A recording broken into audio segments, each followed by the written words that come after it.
Assalamualaikum warahmatullahi wabarakatuh. Halo teman-teman, ketemu lagi bersama saya Siti Zainab. Kali ini saya akan menjelaskan materi mengenai teori pengembangan kurikulum pesantren, sekolah, dan madrasah.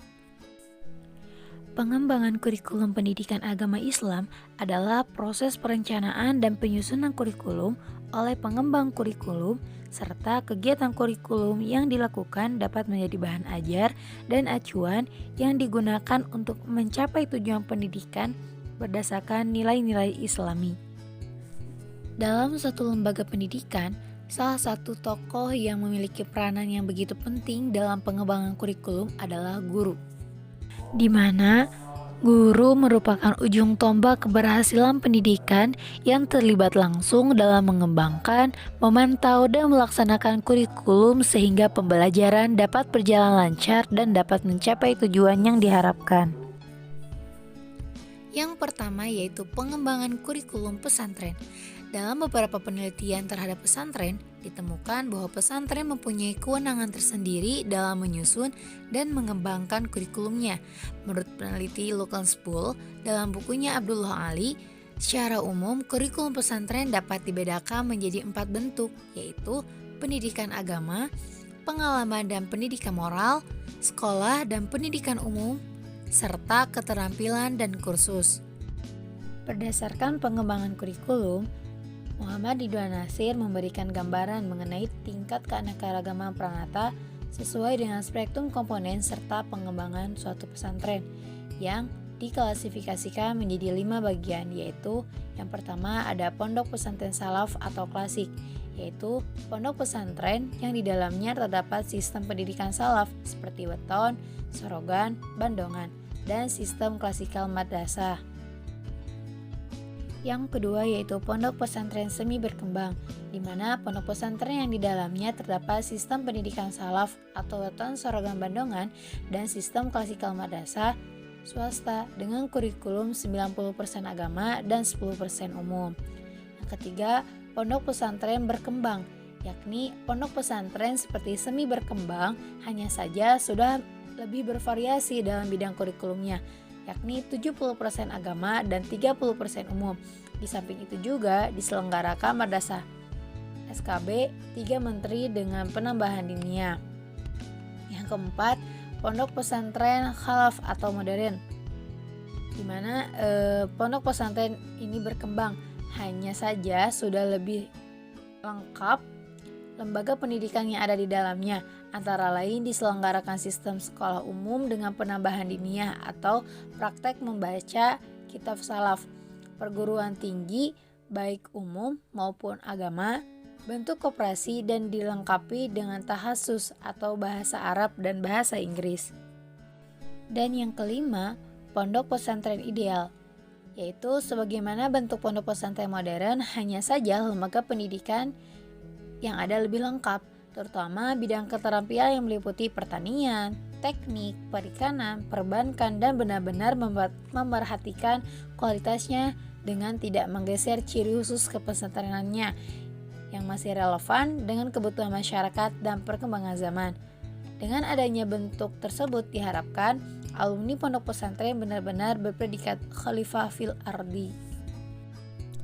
Yang kedua, pengembangan kurikulum madrasah. Madrasah merupakan salah satu jenis lembaga pendidikan Islam yang diusahakan di samping masjid dan pesantren sebagai menjadi salah satu lembaga pendidikan tertua di Indonesia karena sifatnya menganut pemahaman agama yang konservatif, tetapi keberadaan pesantren selalu dinamis di tengah pergaulan global membuat banyak orang tertarik untuk mengkaji pesantren dan madrasah.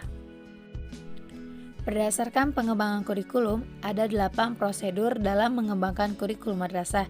Yang pertama, menentukan model dan pengembangan. Yang kedua, menganalisis kebutuhan dan situasi. Yang ketiga, menentukan objectives, aims, dan goals. Dan yang keempat, perumusan isi dalam kurikulum. Yang kelima, menyeleksi metode dalam mengembangkan kurikulum. Yang keenam, mengevaluasi kurikulum. Yang ketujuh, mengimplementasi kurikulum. Dan yang kedelapan, perubahan kurikulum memberikan umpan balik. Yang ketiga, pengembangan kurikulum sekolah. Dalam definisi ini, kurikulum merupakan salah satu komponen pokok aktivitas pendidikan dan merupakan penjabaran idealisme, cita-cita, tuntunan masyarakat, dan kebutuhan tertentu. Dari kurikulum ini akan diketahui arah pendidikan, alternatif pendidikan, fungsi pendidikan, dan hasil pendidikan yang hendak dicapai dari aktivitas pendidikan. Kurikulum pendidikan agama Islam di sekolah terdiri atas beberapa aspek, yaitu aspek Al-Quran Hadis, keimanan atau akidah, akhlak, fikih, dan aspek tarikh atau sejarah Islam. Nah, meskipun masing-masing aspek di atas dalam prakteknya saling mengaitkan atau terkait serta saling mengisi dan melengkapi, tetapi jika dilihat secara teoritis, masing-masing memiliki karakteristik tersendiri. Adapun model pengembangan kurikulum pendidikan agama Islam sekolah terbagi menjadi 3. Yang pertama ada model dikotomik, di mana pandangan dikotomis ini memiliki implikasi terhadap pengembangan pendidikan agama Islam yang lebih berorientasi kepada keakhiratan, sedangkan masalah dunia dianggap tidak penting, sehingga menekankan pada pendalaman ulum al-diniyah yang merupakan jalan pintas untuk menuju kebahagiaan akhirat, sementara sains atau ilmu umum dianggap terpisah dengan agama. Yang kedua, model mekanisme. Model ini dapat dikembangkan pada sekolah umum sebagai upaya pembentukan kepribadian religius. Dalam implikasinya, sangat tergantung pada kemauan, kemampuan, atau political will dari para pemimpin sekolah, terutama dalam membangun hubungan kerjasama dengan mata pelajaran lainnya. Yang ketiga, model organisme atau sistematik, di mana dalam konteks pendidikan Islam, model organisme bertolak dari pandangan bahwa aktivitas kependidikan merupakan suatu sistem yang terdiri atas komponen-komponen bersama dan bekerjasama secara terpadu menuju tujuan tertentu, yaitu perwujudan hidup yang religius atau dijiwai oleh ajaran dan nilai-nilai agama. Dari pemaparan materi di atas, kita dapat menarik kesimpulan bahwa dalam konteks pesantren modern, elemen pesantren lainnya adalah materi pelajaran, kurikulum, dan manajemen pesantren. Di samping ada pergeseran peran terhadap keempat elemen di atas, materi pelajaran atau kurikulum di pesantren modern tidak hanya kitab kuning, tetapi juga kitab putih atau kitab merah yang berisi ilmu pengetahuan umum.